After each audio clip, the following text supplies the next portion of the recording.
Welcome to Everyday Life. Thank you for joining our podcast, Conversations Over Coffee. My name is Jen. And I'm Dagda. And we're going to hit you with the explicit content warning right off the bat.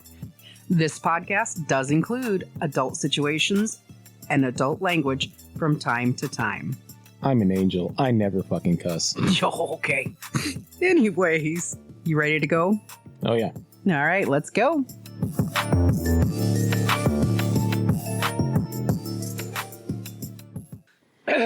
Any fucking way. Anyway, so we were talking a few days ago, we were talking about philosophers. Like we had talked about like Plutarch and Diogenes, because we were like talking about like the philosopher that actually lived in like the jar or the barrel or whatever. Yeah.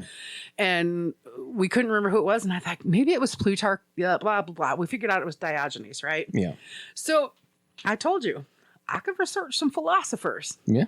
You know, and I know that you love it because it's brain stuff. I mean, hey, when everything else gives out, if you're lucky enough and you've taken enough care of yourself, even, you know, if you can't raise your hand all the way or whatever, you still have your mind to work with. So you got to keep your mind sound and functional for the day that we actually get the artificial bodies that we can put our consciousness in. Mm-hmm. Just saying. So you want to talk some philosopher stuff? You want to talk smarty pants stuff? All right. Some Socrates. So do you want to go, you want to start old school or a little bit more current? Which way do you want to go? Where do you want to start? I am ready. Start in the beginning. Let's start in the beginning. Okay. Man, she's got a lot of notes. I do, because like, I'm not going to sound super stupid around you. Who do you remember from back in the day? I mean, I remember Socrates and Plato and fucking Aristotle. So who are they to you when you, who do you think is the originator of? That's a good question. I don't remember, because I remember, what was it? Socrates and Aristotle and Plato. I think they were all, like, one of them was the teacher of several of the others. I don't remember which way it went. Mm-hmm. And there's actually some debate as to the dude who was the teacher, whether he actually existed or not, because the only thing that we have of him is from the other one, from their student. Right. Yes. So I remember that, but I think Plato I think it was Plato was the fucking teacher, and Aristotle was the student. Okay. Because I believe it was Aristotle was also fucking Alexander the Great's teacher. So yeah, I don't fucking remember. You're close. It was a long time ago. But you know what? You did really good. So let's start with Socrates. Okay. Socrates is basically... Socrates. That's what my grandmother called him.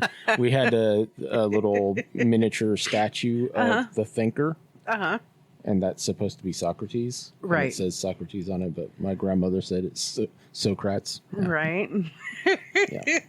Well, Socrates lived from 470 BC to 399 BC, which is, of the philosophers that are out there, he's like the oldest one. He's kind of like the originator of it. Okay. And it's interesting because he has what they call a moral philosophy. And that is literally just questioning what is morally right. Okay. Do you... Was he the one who said, "I think, therefore I am"? That is not him, no. Okay.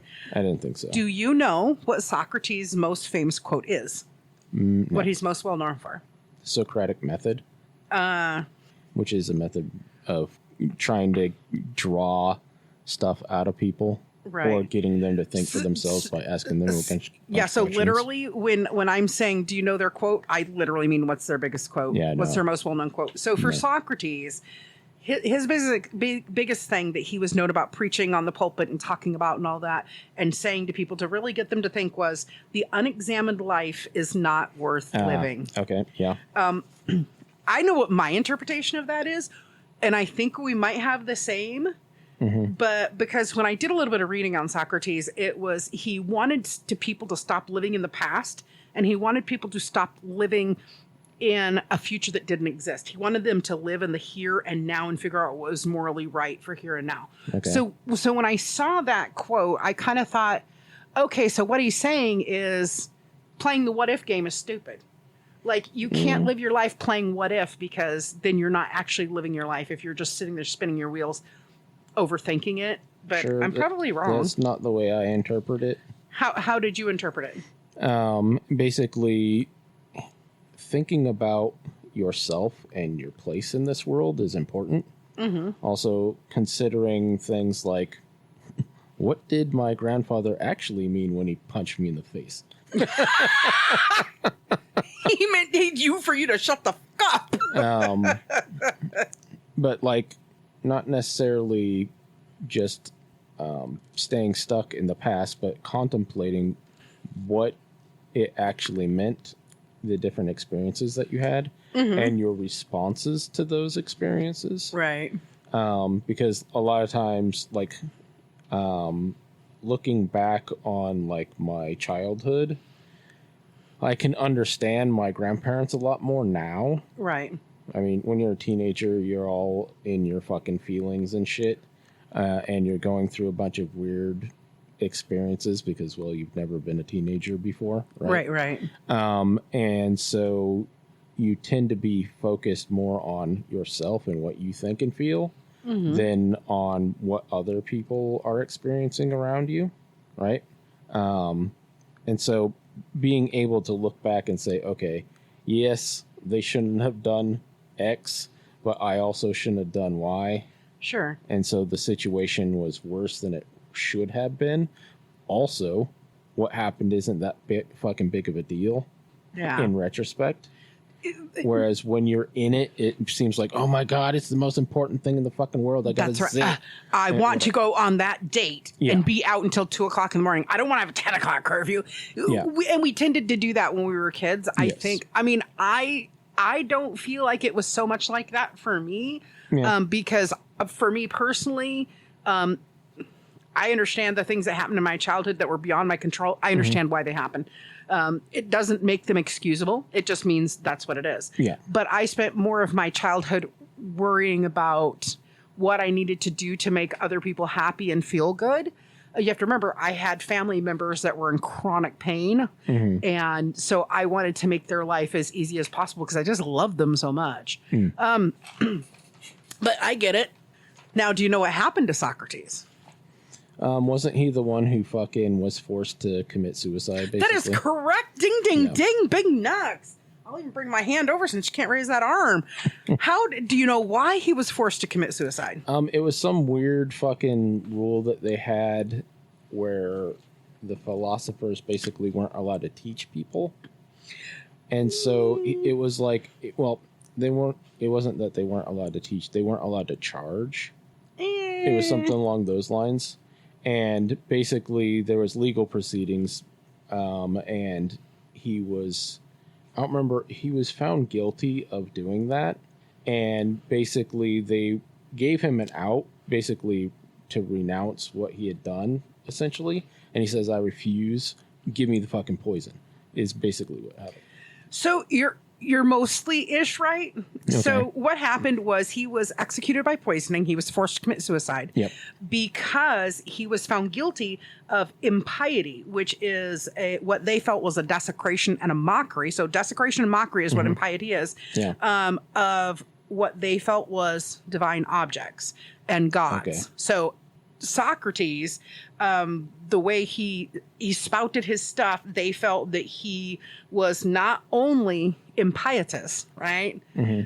Because of the way he did his desecration, mockery of divine objects, and irrelevance towards the state gods. And it was a disrespect to the parents and the dead ancestors, what he preached to the youth. So not only was he, like, you could preach, you could charge, but it couldn't be against what the state heads wanted, what the leaders wanted.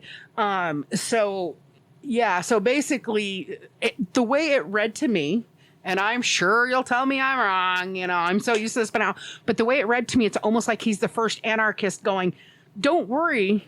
Atheist. Huh? Atheist. Yeah, I mean, they did claim that he preached along the lines of atheism. Okay. Because he was just like, forget these old gods. What they want is irrelevant in today's society. Yeah. Which is an amazing thing when you're looking at 400 BC. You know what I'm saying? Because he was forced to commit suicide in 399 BC. Yeah.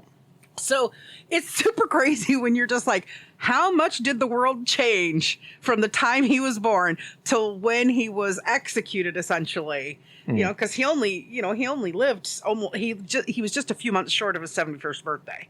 Okay. You know, so, but there were other philosophers that came to his aid and basically said, hey, we're willing to stand up for you if you're willing to say it's okay if you believe in the old gods and the news and respect your elders. And he just went, fuck all. Because he was pissed because a lot of people don't understand that philosophers back in the days were just thinkers. It was just about bringing a different, literally the definition of philosophy. Well, if I don't throw it everywhere. Navel gazing. A philosopher is a scholar or thinker who explores fundamental questions about knowledge, existence, values, reasons, mind, and language. Okay. It's not defined by knowing everything, but by an awareness of knowledge limits and a love of wisdom. So literally, it's like Socrates got executed for going, I don't really think it's okay that we do virginal sacrifices and kill goats every 9th moon or whatever. It's literally like, what I read was that it came across that he was just like, hold on. We don't have to do these ancient practices that mean nothing except for a loss of life.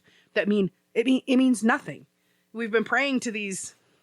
If we were Norse, we've been praying to Thor and Odin, and they ain't come down. So so I'm really shocked. Most people don't know that Socrates was, like, the average person does not know that Socrates was executed by suicide.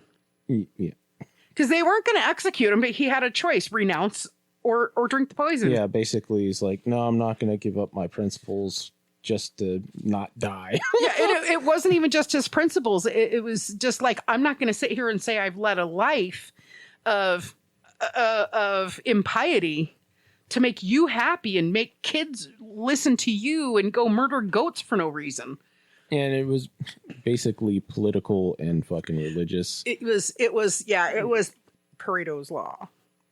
I mean, pretty much everything is Pareto's law. That's true, right?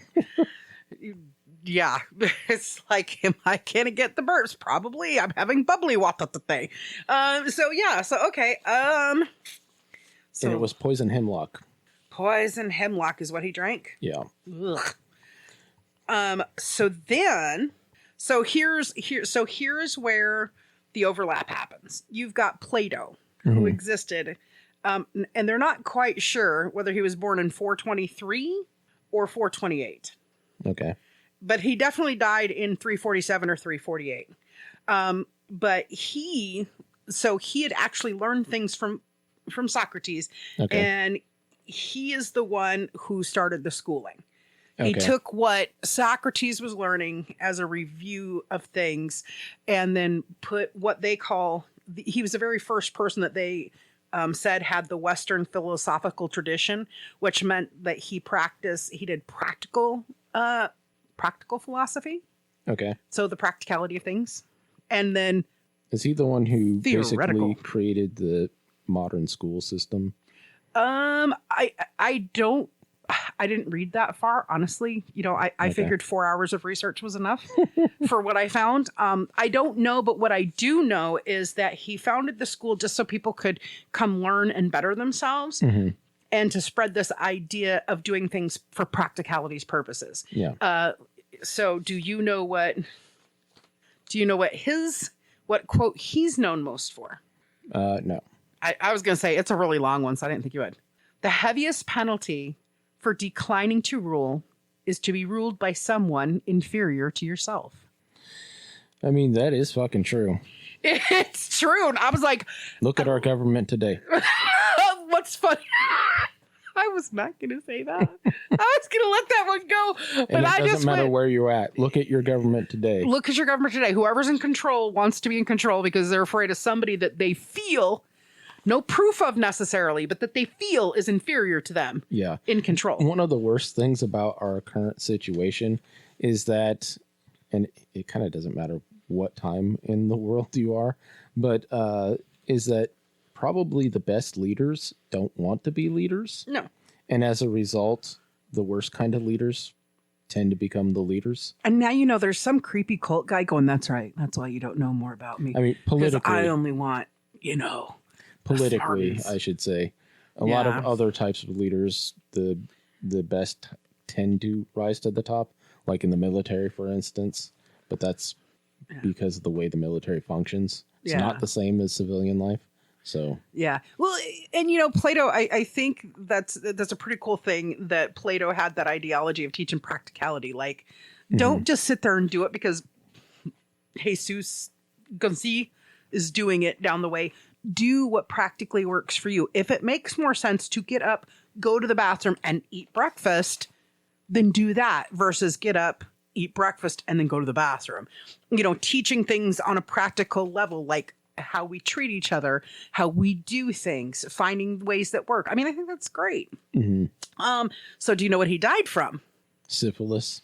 No. So many people back in the day did, but no, they can't figure out if it was just like natural causes, because I mean, he was actually, he was up there in age, obviously, for back then. But it is reported that he did have a little bit of a fever. So he probably just got a little fever and his body was like, done. Whatever.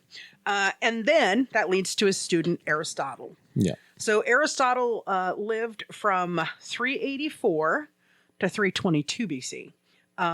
And of course, he again followed practical philosophy.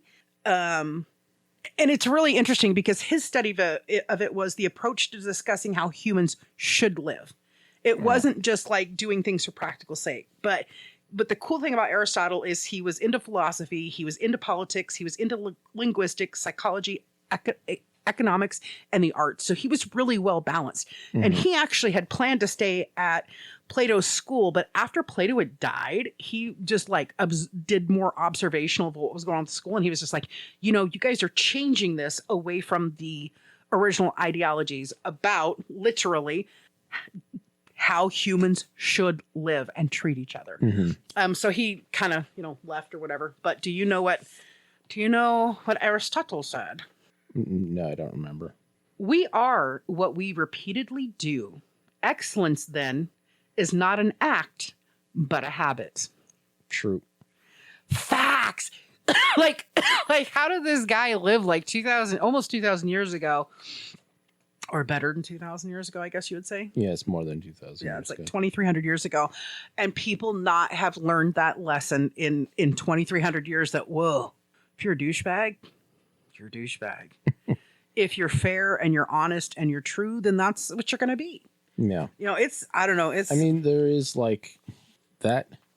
I'm assuming that is considered a profound thing because people who didn't read the Bible read that instead. But I'm pretty sure there's something similar said in the Bible. There probably is. Like essentially what you constantly think about is what you become. Yeah, and there's going to be somebody out there that's thinking the wrong thing about themselves.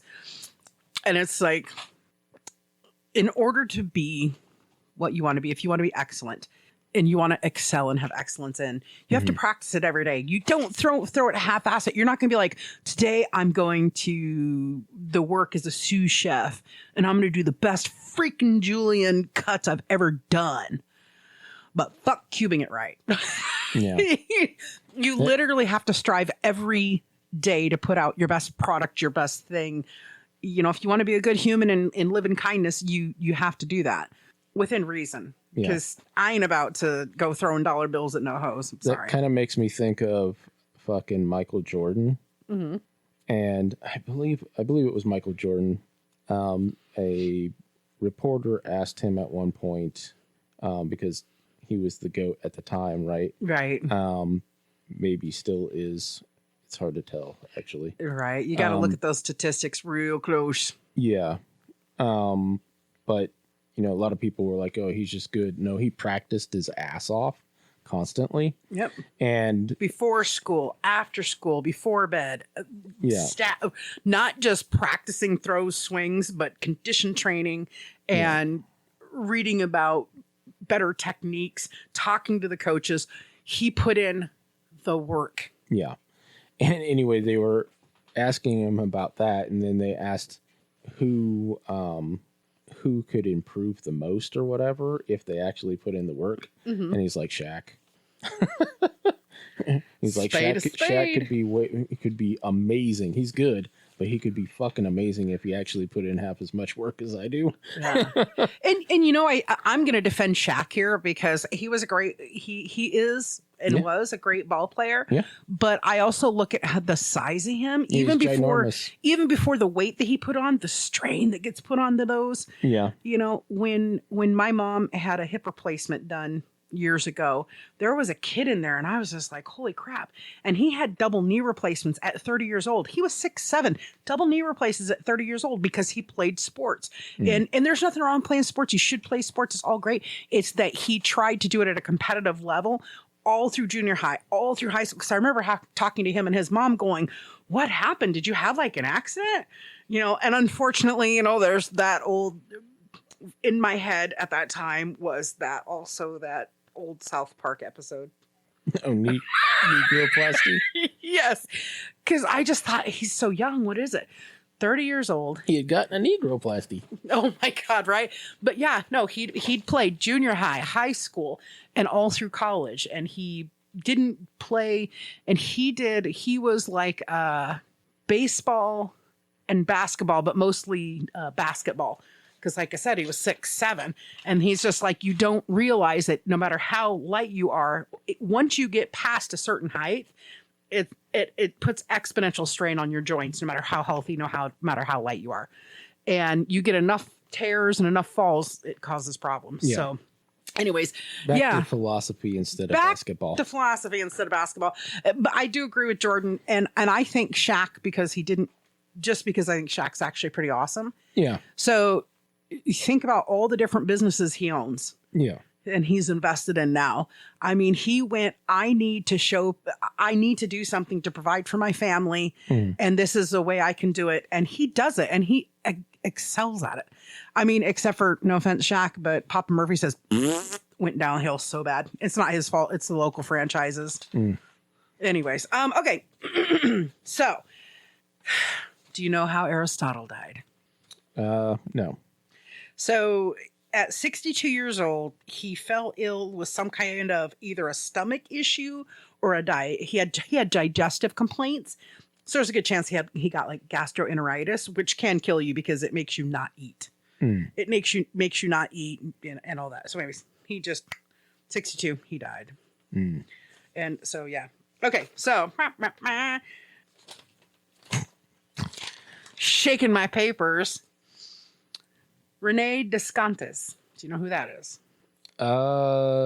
It sounds sort of familiar. Descartes. Descartes? Descartes. Yeah, I don't. So he lived from 1596 to 1650. Okay. So pretty short life, right? He is the one who said, I think, therefore I am. Okay, yeah. So he was known as a modern philosopher with a focus on epistemology, which is the philosophy of nature, origin, the limits of knowledge, and the theory of knowledge. Yeah, okay. So he was pretty forward thinking for his time. But the cool thing about him is he wasn't just a philosopher. He was also a scientist and a mathematician. So he very much used a lot of reasoning and foresight. And he came up with, I think, therefore I am, because he got questioned about who are you to tell us how to live a better life, how to think about living a better life. And he's just like, they're like, how do you justify yourself? And he was just like, well, I think, therefore I am. Because he wanted to put the principle out to people that if you think you're an asshole, you're an asshole. If you think you can be a good person, you're a good person. So he wanted people to reflect on their thoughts to be better humans and to do things like in harmony with nature and with logic and with the ideology of not hurting other people. Like, he pretty much wanted people to accept that other people had differences, and it's okay. Are you sad that Aristotle didn't say that? No. No, you just didn't know. Okay, well, that guy died because of pneumonia. Remember. Yeah. Okay, yeah. He just died of pneumonia. I can't remember. I mean, the last time I studied this, I was in high school, so. Old man. Yep. Okay, so then, and I literally, you said start at the beginning, so that's where I was at. So now, so what I did to do this research is I actually typed in what were the most famous philosopher quotes.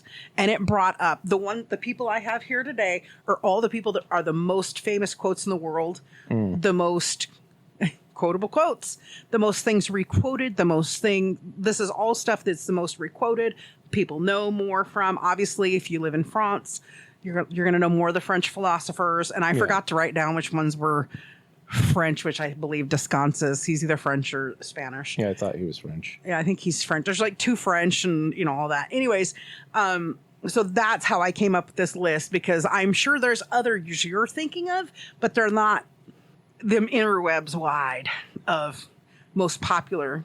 Literally, Socrates is the number one most popular. Literally.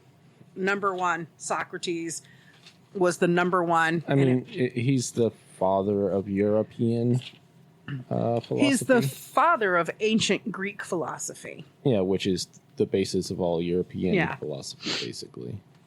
I mean, there's some people that kind of made their own stuff, but most of the way they were thinking came from Socrates. Yeah. In Asia, it's completely different. Yeah.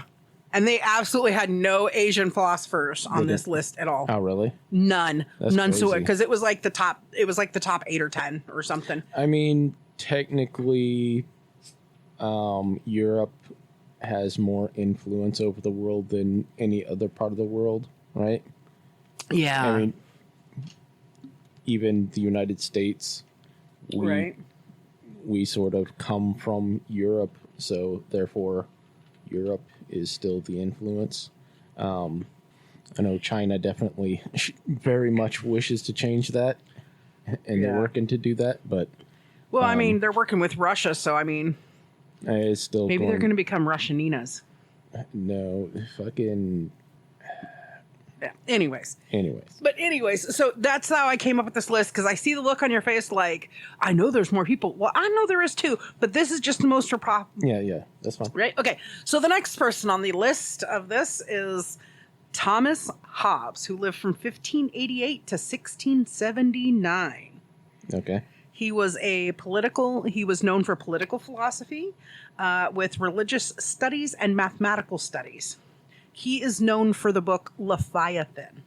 Okay. He wrote Leviathan, and it's a work. The Leviathan, but it's a sci-fi book. I don't get it. It's not the same Leviathan that you're thinking of. I know. But anyways, it's a work of social and political theories, is what the original Leviathan is. Okay. And I think this guy probably was a little bit out there, because I know you don't know his quote. Okay, probably not. I don't know. The life of man in state of nature is solitary, poor, nasty, brutish, and short. I mean, yes.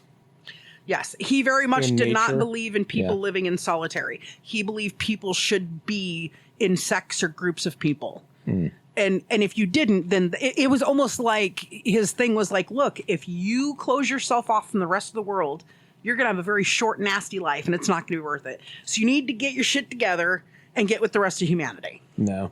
I know. I read that and I went, that sounds like somebody I know. Not you, obviously. Yeah. But, yeah. Anyways. It sounds like several people you know. For the most part, just one. Maybe 2. I don't know.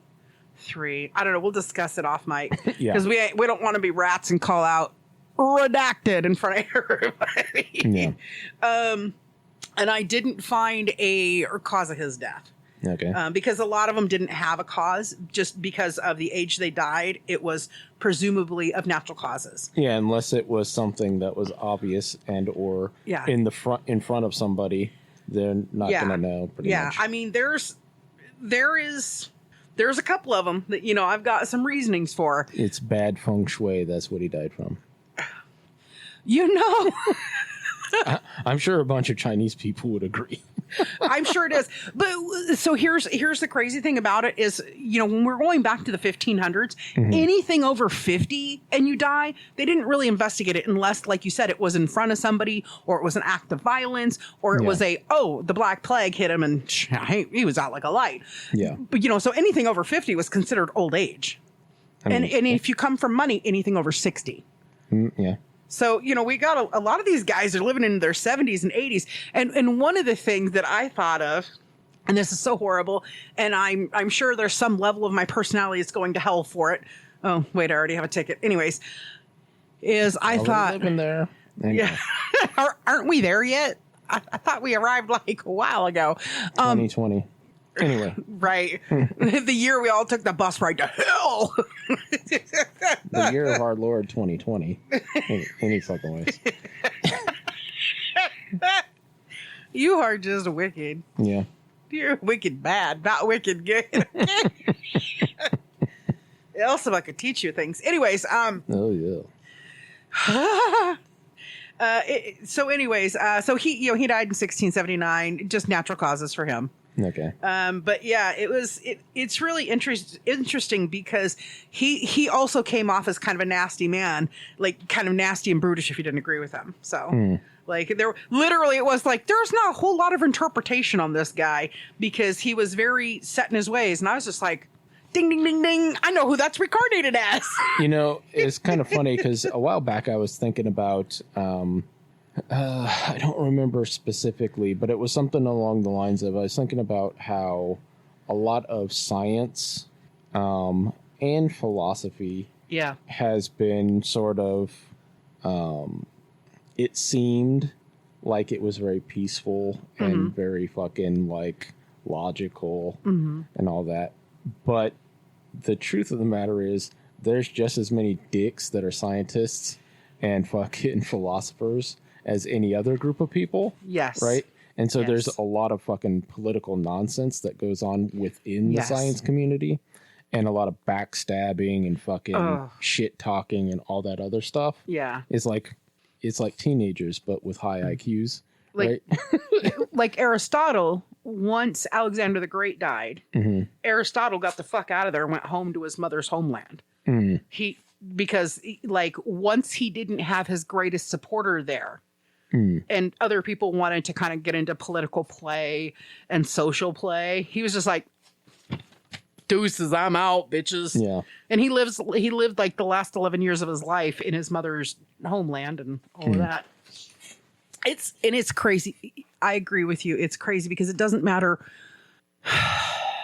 I know there's people out there with podcasts talking about how shitty other people are. If you're not them.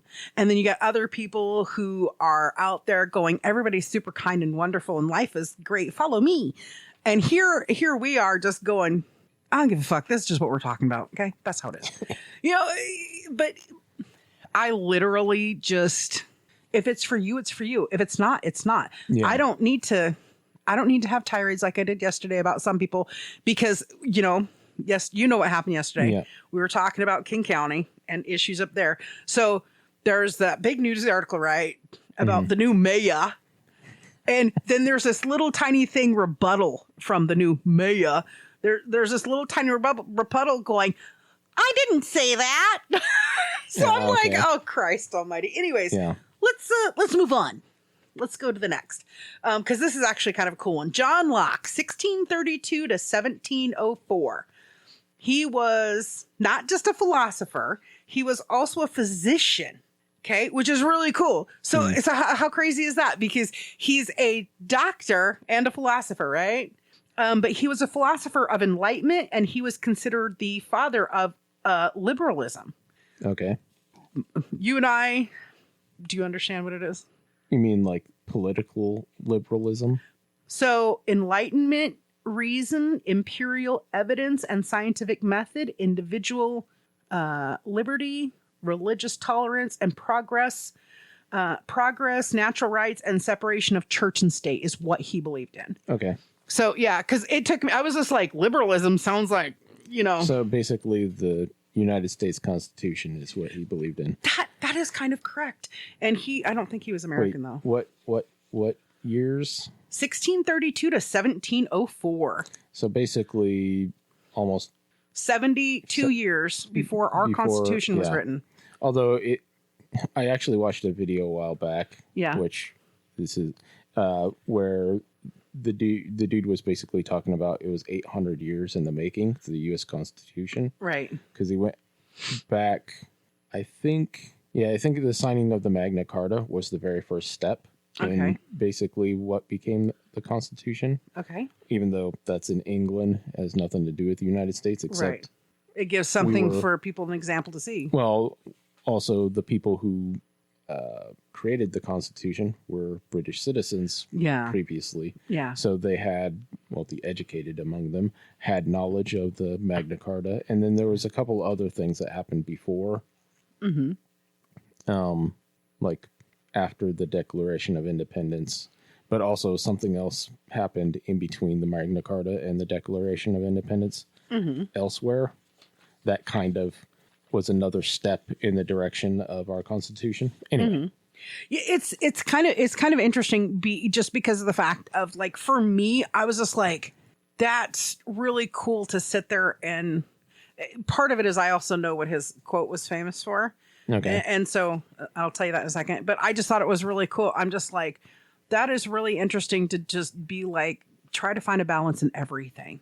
And keep church and state separate, because you want to respect other people's religious beliefs. You don't have to practice them, but you want to respect them. Yeah. I mean, I don't care about 72 virgins because I don't want nothing to do with that. You ain't got time for 72. That's right. I just need 3, motherfuckers. I remember I was talking to one of Sean's exes, and we were talking about polygamy or whatever.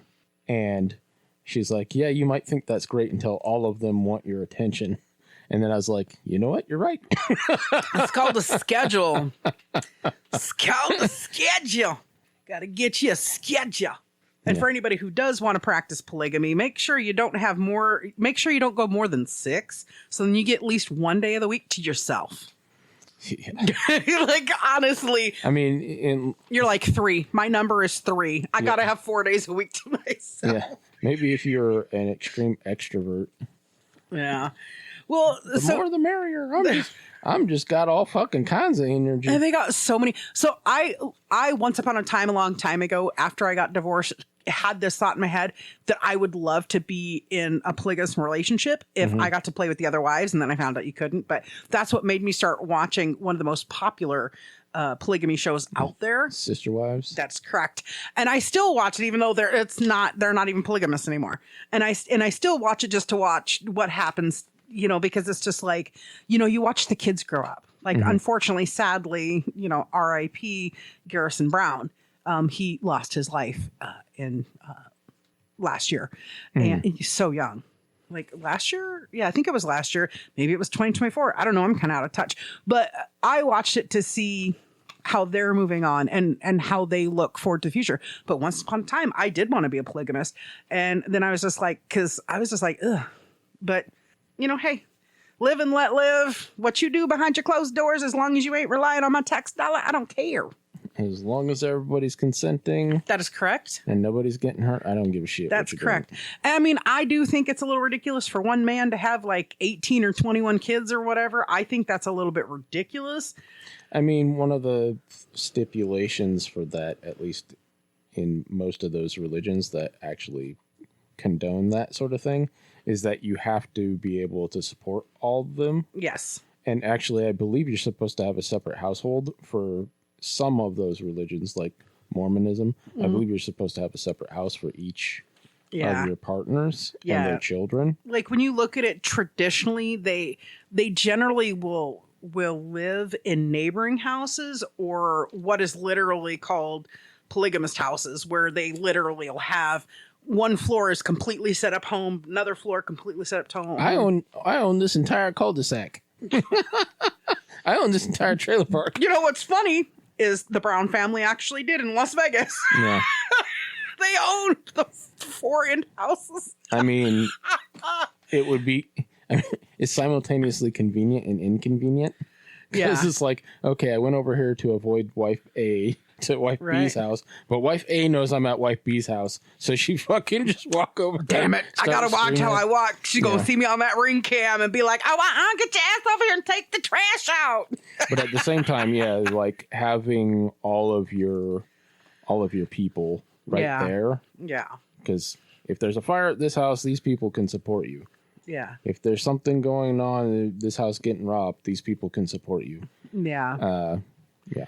I mean, like I said, I still watch it just because I follow the kids. I follow the family to see where they're progressing. But anyways, neither here nor there. John Locke is known for saying, "It is one thing to show man he is in error and another to put him in possession of the truth."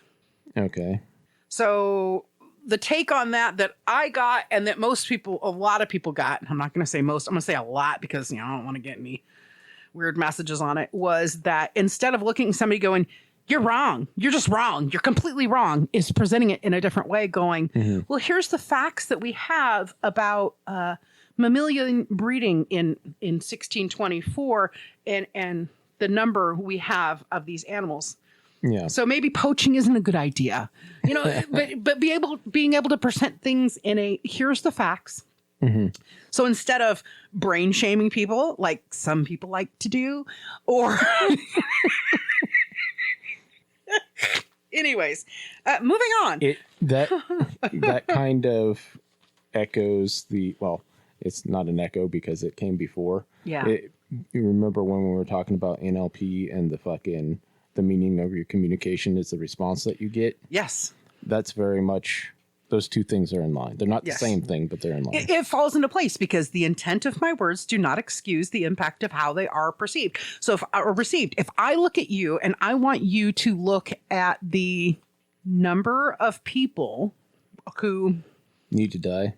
Oh, sorry. If I want you to look at the base number of individuals who are into any kind of sport whatsoever, even though sport isn't your thing, and you're just like, "Oh no, archery is not a real sport. It's not good for anything." But if you were to say something ridiculous, instead of saying to you, "You're wrong," I could say, "Well, here shows that there's actually a 13% worldwide interest in archery, and it's used not just for hunting, but it's also used in accuracy sports, along the lines of, the gun competitions you see out there." I'm presenting it to you in a way that doesn't make it wag your finger at you going, "You're stupid and wrong." Yeah. So, we're trying not to do that. So the next person, and John Locke just died from old age. Natural causes as far as I could tell. I'm not sure how to feel about this next person because I'm a little bit... Anyways, Friedrich Nietzsche. Nice. Okay. Yeah. So he lived from 1844 to 1900. Okay. He was what they called a classical philosopher, but they called it a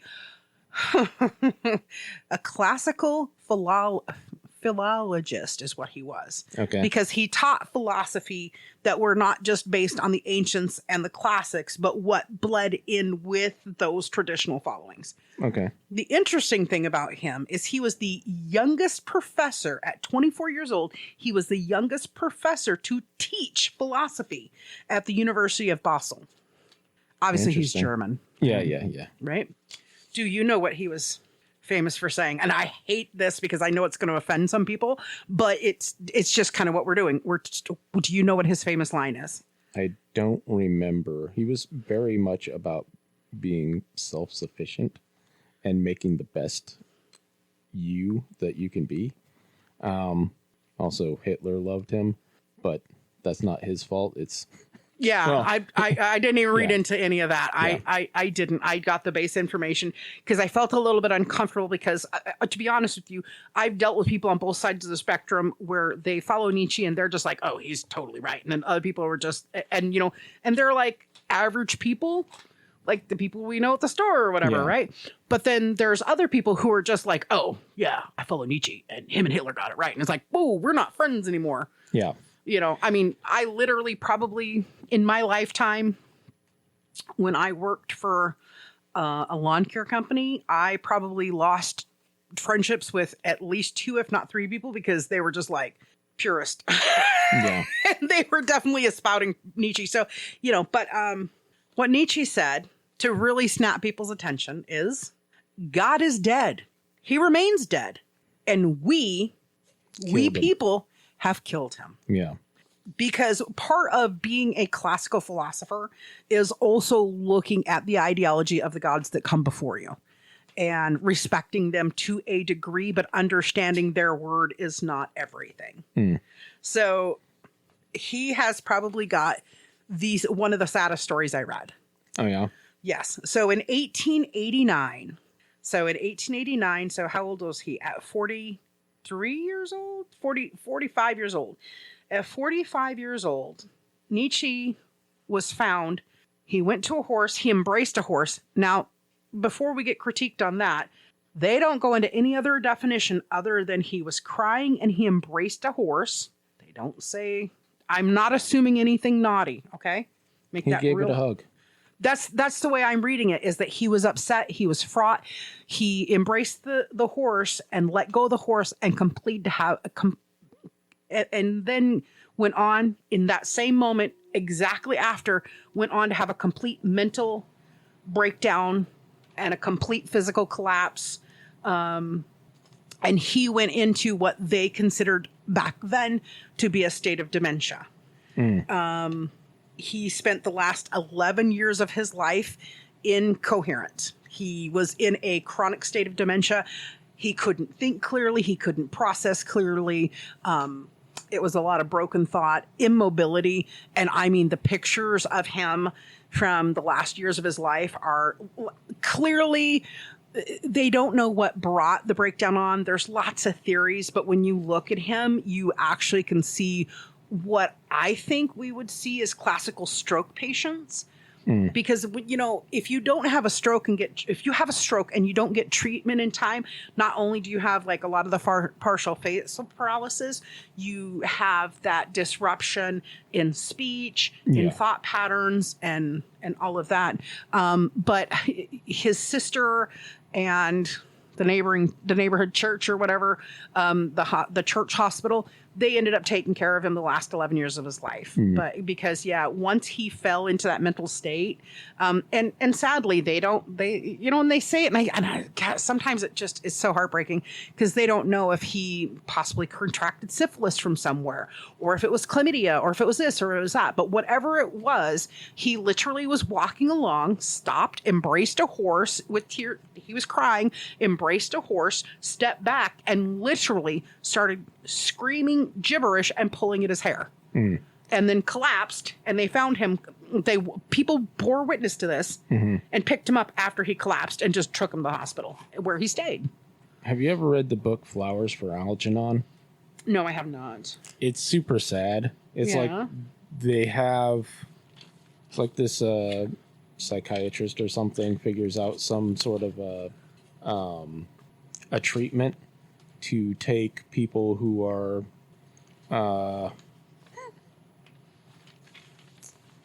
mentally handicapped and bringing them back to being basically normal. And so they test it on this dude named Algernon, and he fucking basically ends up becoming a genius after being not. And so he lives a brief period of time, like maybe 5 years or something like that. Isn't this the book that Patch Adams is kind of based on? Basically, he was in an incohesive state. They did a treatment on him, and he comes out of this incohesive state, and he's very normalized and very intelligent and very personable for a while, and then all of a sudden he goes back into his vegetated mental state. Yeah. So, that's what Patch Adams is based on, is Flowers for Algernon. I think that's the one I'm thinking of. That's sad.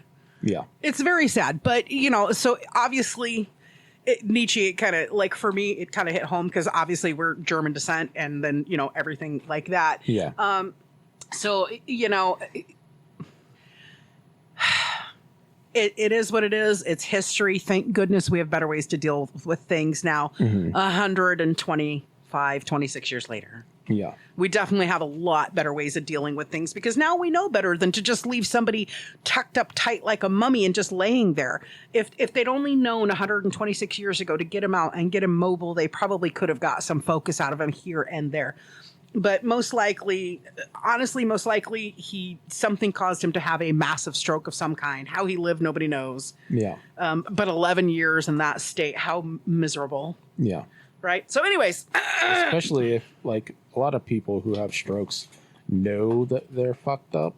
And a lot of times they're cognizant enough. Like, I had a great uncle who had a stroke. Right. And he basically, when he was trying to speak, a lot of times he couldn't find the words. Yeah. He knew what he was trying to say, but he couldn't say it. Yeah. Unless he was cussing.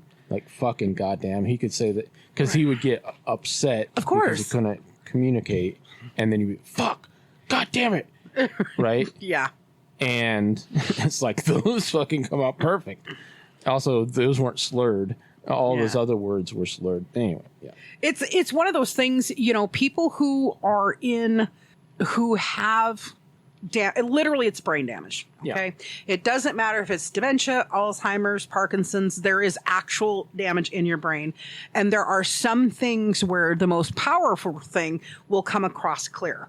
Like the person in my life that has dementia,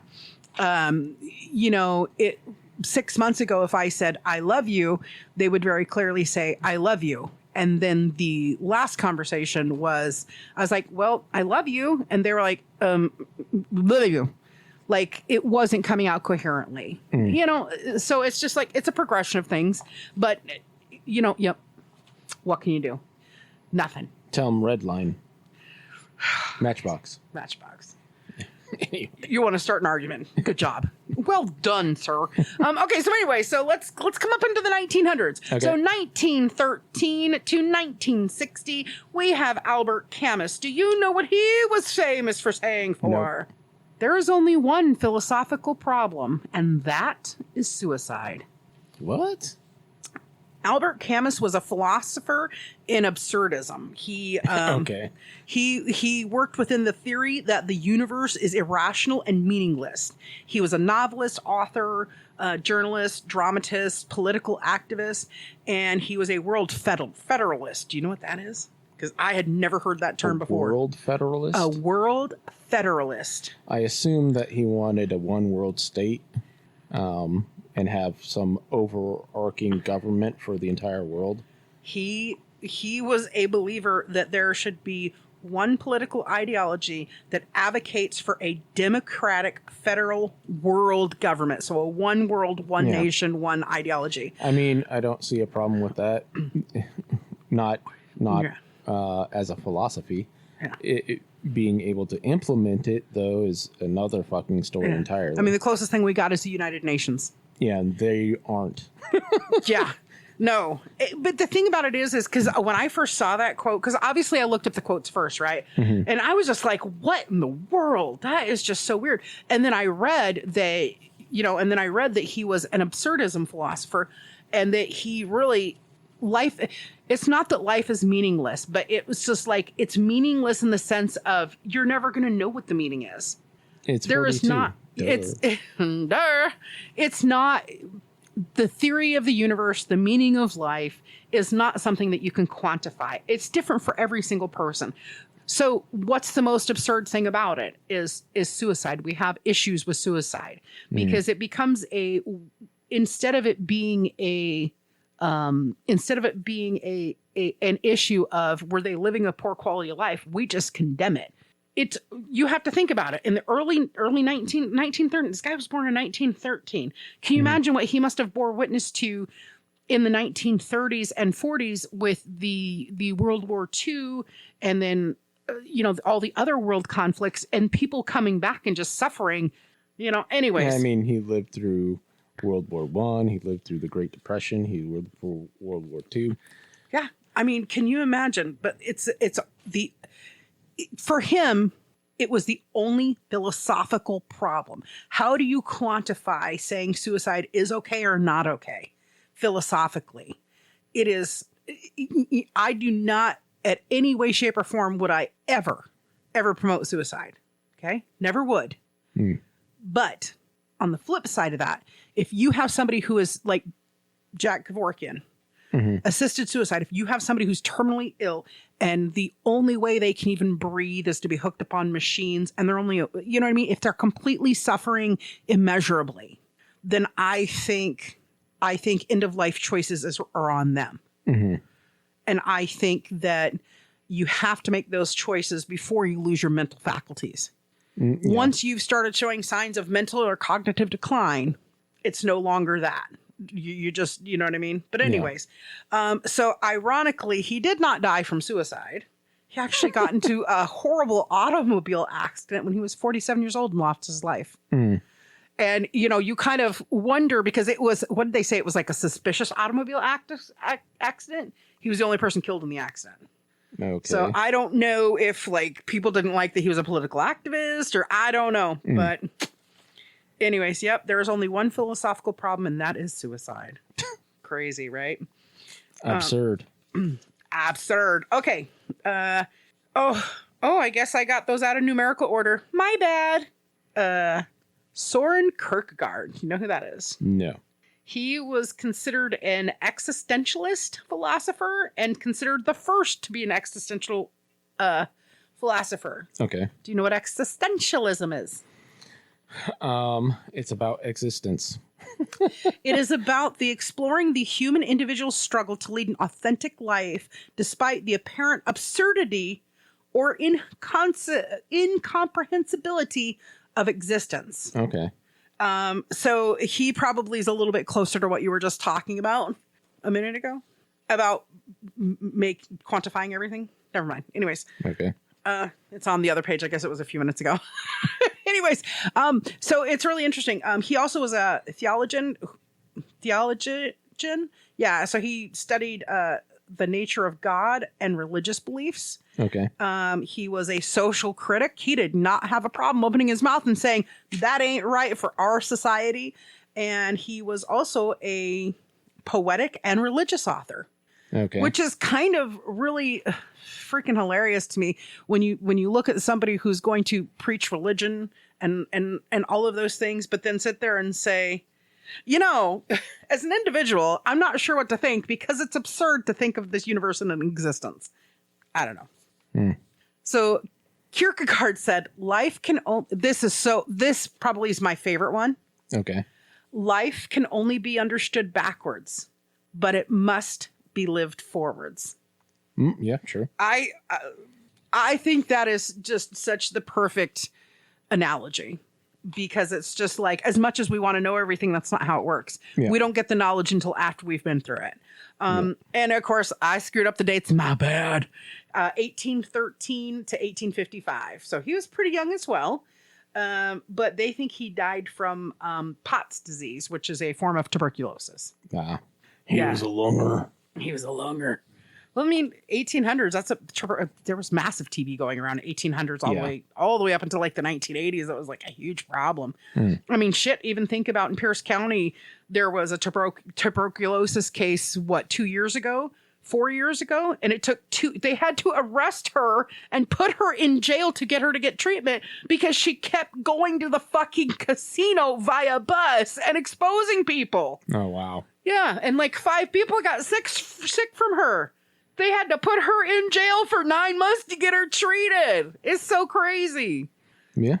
Little old Japanese woman. Jesus Christ. Anyways, moving on. Jean-Paul Sartre. Sartre? It's Sartre. Okay. So 1905 to 1980, he was an existentialism and a Marxist. So he was a writer and also a political activist. He rejected all official offers of any kind of rewards, any kind of accolades, because he feared it would make him not stay true to his beliefs and what he was trying to preach. So he is the one on this list that in 1964, he got the Nobel Prize for Literature and he rejected accepting it. And he said, man is condemned to be free. Is it very poetic? Yeah. Because it's like without free will. So you're condemned to have free will, and that can get you in lots of trouble. Yeah. There's lots of people out there who know that. Well, see, I went to the club, and Lucy was looking juicy. Anyways, and he died from a pulmonary edema. Pulmonary edema. That's just, painful. She said her name was Lucy, but her friends all called her Luce. They called her Juicy. Okay, so the last one on this list is Bertrand Russell. That sounds familiar. He lived 1872 to 1970. He was a philosopher who was a analytical philosopher. He was a logician and a mathematician, and he was a public intellect. So he was known for critical thinking, researching and reflecting the nature of reality and society. And he put an emphasis on the analysis, rigor, in augmentation, clarity, prose, formal logic, and the natural sciences. Like he analyzed everything. It was all about having the correct reasoning, and he utilized math quite a bit to come up with sound, logical solutions. And I know we're out of time. Y'all looking at me, and then he looking at the timer, and he looking at me, and like I didn't see you looking at 10 minutes ago. I don't care. I did a smart thing for you. Yeah. Love and appreciation, brother. So we'll end it with what Bertrand Russell said. Okay.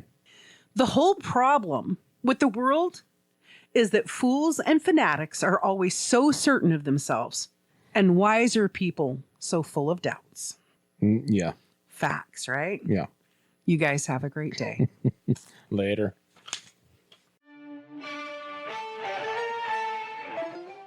Okay, everybody. That's all the time we have for today. So I want to thank you for stopping by to enjoy the conversation. We're glad you're here, and please share and share again and share some more. And if you haven't already, subscribe. We'll be having another chat and another cup soon. We'll talk to you then. Look forward to seeing you.